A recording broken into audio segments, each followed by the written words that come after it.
وذكر فإن الذكرى تنفع المؤمنين۔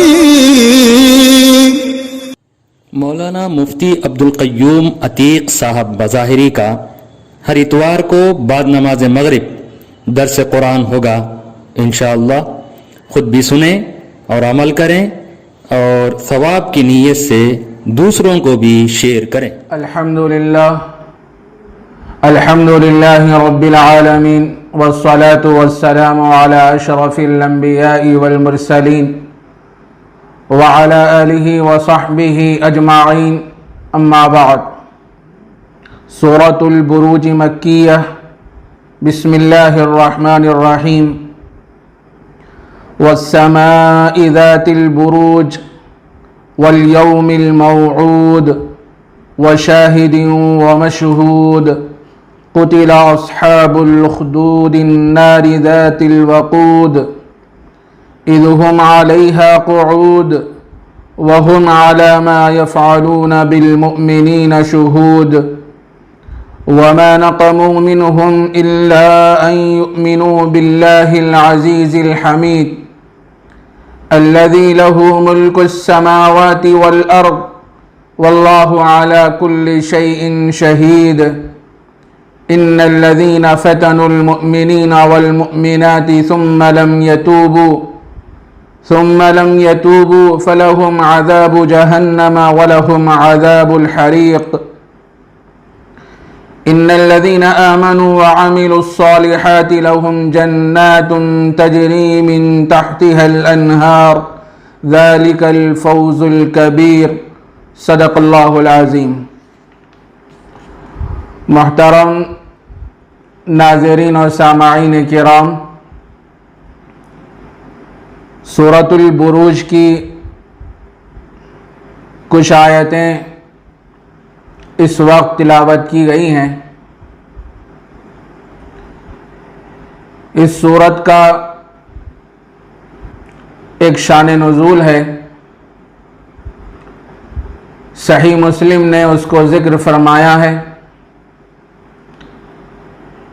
یمن کا ایک کافر بادشاہ تھا اور اس کا زمانہ نبی کریم صلی اللہ علیہ وسلم کی ولادت باسعادت سے 70 سال پہلے کا ہے۔ اس بادشاہ کے پاس ایک کاہن تھا۔ کاہن اس کو کہا جاتا ہے کہ شیاطین کے ذریعے سے یا نجوم کے آثار کے ذریعے سے مستقبل کی غیبی خبریں کچھ بتائی جائیں، اس کو کاہن کہا جاتا ہے۔ کاہن نے بادشاہ سے یہ کہا کہ مجھے ایک ایسا لڑکا دیجئے جس کو میں اپنا علم سکھاؤں گا۔ بادشاہ نے ایک لڑکا تجویز کیا، اس کا نام عبداللہ بن تامر تھا، اور اس زمانے میں ایک عیسائی پادری بھی موجود تھا جو دین عیسوی پر قائم تھا، اور اس زمانے میں مذہب عیسوی، دین عیسوی ہی برحق تھا۔ وہ لڑکا اس راہب کے پاس جایا کرتا تھا۔ خفیہ طور سے وہ لڑکا مسلمان ہو گیا۔ ایک دن یہ واقعہ بھی پیش آیا کہ ایک شیر آ کے کھڑا ہو گیا، جس کی وجہ سے مخلوق کو، لوگوں کو تکلیف پہنچ رہی تھی۔ اس لڑکے نے اپنے ہاتھ میں ایک پتھر لیا اور اس نے یہ کہا کہ اگر پادری کا مذہب سچا ہے تو اس پتھر کے ذریعے سے اس شیر کو مارا جائے اور وہ شیر ہلاک ہو جائے۔ یہ کہہ کر اس نے پتھر سے مارا تو وہ شیر ہلاک ہو گیا۔ لوگوں میں ایک شور مچ گیا کہ اس بچے کے پاس ایک عجیب و غریب علم ہے۔ خونخوار بھیڑیا ایک پتھر کی وجہ سے ہلاک ہو گیا۔ بہت سے لوگ اس لڑکے کے پاس آئے، اس میں ایک نابینا آدمی بھی آیا جو آنکھ سے محروم تھا۔ اس نے اس لڑکے سے درخواست کی، گزارش کی کہ میں تو اندھا ہوں، آپ دعا فرمائیں کہ میری آنکھیں دکھائی دیں۔ اس لڑکے نے کہا کہ میں دعا تو ضرور کروں گا، میری ایک شرط ہے کہ تم مسلمان ہو جاؤ۔ تو وہ نابینا اس لڑکے کی شرط کو مان لیا اور مسلمان ہو گیا، تو اس کی آنکھیں صحیح سالم ہو گئی۔ بادشاہ کو یہ خبر پہنچی تو بڑا پریشان ہو گیا اور بہت حیرت میں پڑ گیا۔ اس نے اس راہب کو، اس نابینا شخص کو اور اس لڑکے کو اپنے دربار میں بلایا اور راہب اور نابینا کو قتل کرنے کا حکم دیا، اور اس لڑکے کے بارے میں یہ فیصلہ کیا کہ اس کو ایک پہاڑ پر لے جایا جائے اور وہاں کی بلندی سے اس کو گرا دیا جائے تو وہ ہلاک ہو جائے گا۔ تو خادمین اس بچے کو پہاڑ پر لے گئے، لیکن اللہ کا عجیب کرنا کہ جس کو گرانے کے لیے لے گئے تھے وہ سارے لوگ خود گر کے ہلاک ہو گئے۔ یہ بات بادشاہ کو معلوم ہوئی تو بہت حیرت میں پڑ گیا۔ اس نے پھر یہ سوچا کہ اس بچے کو ایک دریا میں، سمندر میں غرق کر دیا جائے۔ کچھ لوگوں کو متعین کر دیا، اس بچے کو لے کے گئے تو سارے لوگ سمندر میں غرق ہو گئے اور یہ بچہ صحیح سالم نکل گیا۔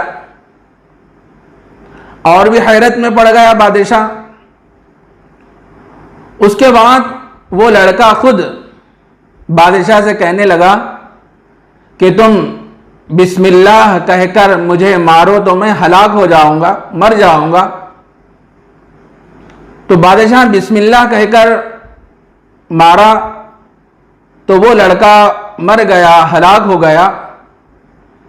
سارے لوگ جب اس منظر کو دیکھے تو نعرہ تکبیر بلند کیے، اللہ اکبر کی آواز بلند ہوئی اور بہت سے لوگ دائرہ اسلام میں داخل ہو گئے۔ اس زمانے میں عیسائی مذہب ہی برحق تھا، بہت سے لوگ عیسائی مذہب کو قبول کر لیے اور مسلمان ہو گئے۔ اب بادشاہ کو بڑی حیرت ہو گئی اور اس نے اپنے ارکان سلطنت سے مشورہ کیا کہ کیا کیا جائے کہ بہت سے لوگ اسلام میں داخل ہو گئے ہیں۔ تو لوگوں نے مشورہ دیا کہ بڑی بڑی خندقیں کھودی جائیں اور اس میں آگ بھڑکائی جائے اور خندقوں میں آگ کو لبریز کیا جائے، اور جو حضرات مسلمان ہوئے ہیں ان کو بلایا جائے۔ اگر تم اسلام سے نہیں پھرو گے اور اپنے پرانے دین پر نہیں آؤ گے تو پھر تم کو ان خندقوں میں ڈالا جائے گا اور تپتی ہوئی آگ میں تم کو ڈالا جائے گا اور تم مر جاؤ گے۔ لیکن چونکہ ان کے دل میں ایمان مضبوط تھا اور اپنے دل میں اللہ کی محبت کو بسائے ہوئے تھے، انہوں نے کہا کہ ہم تو مسلمان ہو چکے ہیں، کسی بھی صورت میں ہم اسلام سے نہیں پھر سکتے، چاہے ہماری جان چلی جائے۔ تو بادشاہ نے سارے مسلمانوں کو اٹھا کر وہ خندقوں میں ڈال دیا۔ روایتوں میں یہ بات ملتی ہے کہ 12,000 مسلمانوں کو وہ آگ کی خندقوں میں ڈال دیا، جس کی وجہ سے سارے کے سارے مر گئے، ان کا انتقال ہو گیا۔ بعض روایتوں میں یہ بھی بیان فرمایا گیا کہ 12,000 سے زیادہ مسلمانوں کو اس بادشاہ نے ڈال دیا۔ اس صورت میں اللہ تعالیٰ کا غضب ان لوگوں کے ساتھ جو ہوا، اللہ تعالیٰ نے قسم کھا کر یہاں وہ بات ارشاد فرمائی۔ یہ بات بھی واضح رہے کہ وہ جو لڑکا تھا جس نے بادشاہ کو یہ کہا تھا کہ آپ بسم اللہ کہہ کر مجھے ماریے، میں ہلاک ہو جاؤں گا، تو یہاں ایک سوال پیدا ہو سکتا ہے کہ یہ تو خودکشی ہے، لڑکے نے آخر یہ بات کیوں کہی کہ آپ مجھے بسم اللہ کہہ کر ماریے، میں ہلاک ہو جاؤں گا؟ وہ اپنی جان سے ہاتھ دھو بیٹھا، خود ہلاک ہو گیا، یہ تو بالکل مناسب نہیں ہے۔ علماء کرام نے لکھا ہے کہ ہو سکتا ہے کہ دین عیسوی میں اس زمانے میں اس کی گنجائش موجود ہو، یا پھر اس لڑکے کی اجتہادی غلطی تھی۔ بہرحال حضرت عمر فاروق رضی اللہ تعالیٰ عنہ کے زمانے میں کسی کام کی وجہ سے جب اس لڑکے کی قبر کھودی گئی تو کیا دیکھتے ہیں کہ وہ لڑکا صحیح سالم ہے، قبر میں بیٹھا ہوا ہے اور اپنی کنپٹی پہ ہاتھ لگایا ہوا ہے۔ اس بادشاہ نے تیر سے مارا تھا تو وہ تیر کنپٹی پہ لگا تھا، تو وہ بچہ اپنی کنپٹی پہ ہاتھ لگایا ہوا ہے، تو لوگوں نے وہاں سے ہاتھ ہٹایا تو خون جاری ہو گیا۔ حضرت عمر فاروق رضی اللہ تعالیٰ عنہ نے فرمایا کہ دیکھو اس وقت جو بچہ جس حالت میں ہے، جس شکل میں، اس کو اسی حالت میں رہنے دو اور قبر کو بند کر دو۔ تو بعد میں اس بچے کو اسی حالت میں چھوڑ دیا گیا۔ تو اس صورت میں اس واقعے کا تذکرہ ہے جو اللہ کا غضب نازل ہوا۔ اللہ تعالیٰ نے قسم کھا کر سورہ بروج میں یہ بات ارشاد فرمائی، وَالسَّمَاءِ ذَاتِ الْبُرُوجِ، قسم ہے برجوں والے آسمان کی۔ بروج بلند عمارات اور بلند محلات کو کہتے ہیں۔ اصل میں بروج کے معنی لغوی معنی ظاہر ہونے کے ہیں۔ یہاں علماء کرام نے بروج سے ستارے مراد لیے ہیں۔ جمہور مفسرین کا یہی قول ہے۔ والیوم الموعود، اور قسم ہے وعدہ کیے ہوئے دن کی۔ وشاہد ومشہود، اور قسم ہے حاضر ہونے والے دن کی، اور قسم ہے اس دن کی جس میں لوگوں کی حاضری ہوتی ہے۔ یہاں اللہ تبارک و تعالیٰ نے 4 چیزوں کی قسم کھائی ہے، برجوں والے آسمان کی یعنی ستاروں کی، اور یوم موعود کی، اور حاضر ہونے والے دن کی، اور اس دن کی جس میں لوگوں کی حاضری ہوتی ہے۔ حضرت ابو ہریرہ رضی اللہ تعالیٰ عنہ سے روایت ہے، نبی کریم صلی اللہ علیہ وسلم نے ارشاد فرمایا کہ الیوم الموعود سے مراد قیامت کا دن ہے، اور شاہد سے مراد جمعہ کا دن ہے، اور مشہود سے مراد یوم عرفہ ہے۔ جمعہ کو شاہد اس لیے کہا گیا کہ جمعہ چونکہ لوگوں کے پاس آتا ہے، لوگ جاتے نہیں ہیں۔ یہ جو رات و دن کی تبدیلی ہے، یہ دن کا آنا اور رات کا جانا، اور یہ دن مہینوں میں تبدیل ہوتے ہیں اور پھر مہینے سالوں میں تبدیل ہوتے ہیں، تو یہ جو روزانہ جو دن آ رہے ہیں یہ خود بخود آ رہے ہیں۔ تو اللہ تبارک و تعالیٰ نے جمعہ کو شاہد سے تعبیر فرمایا، حاضر ہونے والے دن کی۔ جمعہ حاضر ہونے والا ہے، اور مشہود فرمایا، اور اس دن کی جس میں لوگوں کی حاضری ہوتی ہے تو اس سے مراد عرفہ کا دن ہے کہ لوگ یہاں سے اپنے اپنے مقامات سے سفر کر کے وہاں پہنچتے ہیں اور عرفات میں ٹھہرتے ہیں۔ مشہود سے مراد عرفہ کا دن ہے۔ قتل اصحاب الاخدود، خندق والے یعنی ایندھن کی آگ والے ملعون ہو گئے، ملعون ہوئے۔ یہاں قتلہ لعنہ کے معنی میں ہے، ملعون ہونا، اللہ کی رحمت سے دور ہونا۔ جنہوں نے خندقیں کھودی تھیں جس میں مسلمانوں کو ڈالا گیا اور دہکتی ہوئی آگ میں مسلمانوں کو ڈال کر ان کو ہلاک کیا گیا، تو اللہ تبارک و تعالیٰ نے اس آیت میں یہ بات ارشاد فرمائی، خندق والے یعنی ایندھن کی آگ والے ملعون ہوئے، اللہ کی رحمت سے دور ہوئے۔ اذ ہم علیہا قعود، جس وقت کہ وہ لوگ اس کے آس پاس بیٹھے ہوئے تھے، یعنی آگ کے انتظام اور نگرانی وہ لوگ کر رہے تھے، مسلمانوں کو اس میں ڈالا جا رہا تھا اور سخت اذیت اور تکلیف مسلمانوں کو دی جا رہی تھی، تو وہ لوگ اس آگ کے آس پاس بیٹھے ہوئے تھے، نگرانی کر رہے تھے۔ وَهُمْ عَلَى مَا يَفْعَلُونَ بِالْمُؤْمِنِينَ شُهُودٌ، جو کچھ مسلمانوں کے ساتھ ہو رہا تھا اس کو دیکھ رہے تھے۔ وہاں خندق میں جو کچھ مسلمانوں کے ساتھ ہو رہا تھا اس کو کافر مشرک اس کو دیکھ رہے تھے۔ یہاں اللہ تبارک و تعالیٰ نے شہود فرمایا۔ شہود کے معنی حاضر ہونا۔ حاضر ہونے کا مطلب یہ ہے کہ گویا اس چیز کو دیکھنا ہے۔ اسی لیے حضرت تھانوی رحمۃ اللہ علیہ نے شہود کا ترجمہ دیکھنے سے فرمایا ہے۔ جو کچھ مسلمانوں کے ساتھ ہو رہا تھا اس کو دیکھ رہے تھے۔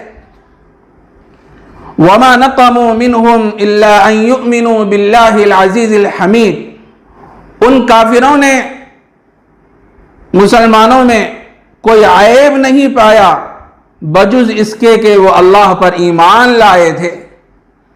وہ اللہ زبردست غلبے والا ہے، سزاوار حمد ہے، قابل تعریف ہے۔ ان مسلمانوں کا کوئی قصور نہیں تھا، کوئی جرم نہیں تھا، صرف یہ تھا کہ وہ لوگ اللہ پر ایمان لائے، اللہ کی وحدانیت کا اقرار کیے، اللہ کی محبت کو اپنے دل میں بسائے۔ تو یہ کفار و مشرکین بڑی بڑی خندقیں کھود کر اور اس میں آگ بھڑکا کر مسلمانوں کو اس خندق میں ڈالے، ان کا قصور تو صرف یہی تھا کہ وہ مسلمان ہو گئے۔ کیا مسلمان ہونا کوئی قصور ہے، کوئی جرم ہے؟ الذی لہ ملک السماوات والارض واللہ علی کل شیء شہید، ایسا کہ اس کی سلطنت میں آسمان اور زمین ہے، اللہ کے قبضہ قدرت میں آسمان اور زمین ہے، وہ جو چاہے کر سکتا ہے، فعال لما یرید کی شان رکھنے والا ہے، علام الغیوب ہے، دلوں میں پیدا ہونے والے وسوسے اور خیالات کو بھی وہ جانتا ہے۔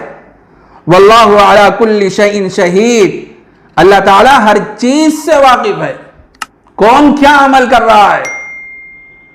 ظالموں نے، مشرکوں نے، کافروں نے مسلمانوں کے ساتھ جو تکلیفیں دی ہیں اللہ تبارک و تعالیٰ اس سے بھی واقف ہے، اور جو بیچارے مسلمان مظلوم ہیں ان تکلیفوں کو سہے اللہ کی محبت کے لیے، سب کچھ برداشت کیے، اللہ تعالیٰ اس کو بھی جانتے ہیں۔ آگے کی آیت میں اللہ تبارک و تعالیٰ نے یہ بات ارشاد فرمائی کہ ان الذین فتنوا المؤمنین والمؤمنات ثم لم یتوبوا فلہم عذاب جہنم ولہم عذاب الحریق،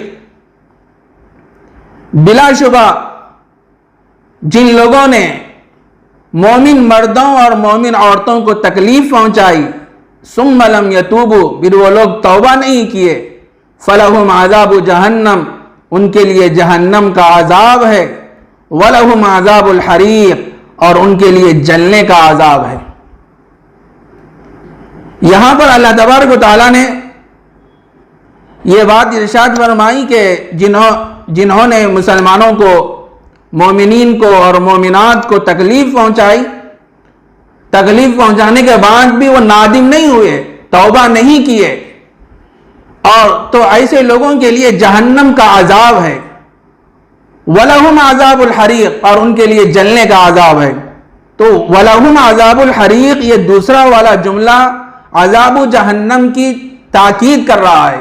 علماء کرام نے یہ بات بیان فرمائی، بعض علماء نے یہ بات بیان فرمائی کہ ان کے لیے جلنے کا عذاب ہے، تو اس سے مراد یہ ہے کہ جب وہ خندقیں کھودی گئیں، اس میں آگ کو بھڑکایا گیا، تو بھڑکانے کے نتیجے میں مسلمان تو ہلاک ہو گئے، انتقال کر گئے، لیکن وہ آگ اتنی بڑی کہ جس کے نتیجے میں جتنے وہاں گھر موجود تھے اور جتنے لوگ موجود تھے سب کے سب ہلاک ہو گئے۔ بعض علماء نے یہ بات بھی بیان فرمائی۔ آگے کی آیت میں اللہ تبارک و تعالیٰ نے یہ بات ارشاد فرمائی کہ جو لوگ ایمان لائے اور اعمال صالحہ کیے ان کے لیے باغات ہیں جن کے نیچے سے نہریں جاری ہوں گی، اور یہی بہت بڑی کامیابی ہے۔ انسان کی اصل قیمت، اصل اثاثہ اور اصل سرمایہ تو ایمان ہے۔ ایمان کے بغیر، اللہ کی وحدانیت کے بغیر انسان کا کوئی مقام نہیں ہے اللہ کے پاس۔ انسان کا جو وزن بڑھتا ہے اللہ کی نظر میں، انسان جو قابل قدر ہوتا ہے وہ ایمان کی وجہ سے ہوتا ہے۔ جتنا زیادہ ایمان میں آدمی راسخ ہوتا ہے، مضبوط ہوتا ہے، تو اتنا ہی اللہ کے پاس اس کا درجہ بڑھتا جاتا ہے۔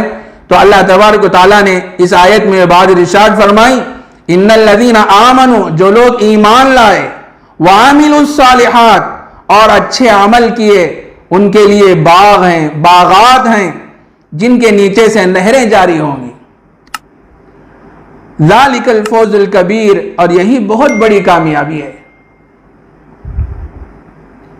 تو یہ سورہ بروج کی ابتدائی کچھ آیتوں کا ترجمہ اور قدر تشریح تھی جو آپ حضرات کی خدمت میں پیش کی گئی۔ انشاءاللہ سورہ بروج کی بقیہ آیتوں کا ترجمہ اور قدر تشریح آئندہ درس قرآن میں اس کو پیش کیا جائے گا۔ وآخر دعوانا ان الحمد للہ رب العالمین۔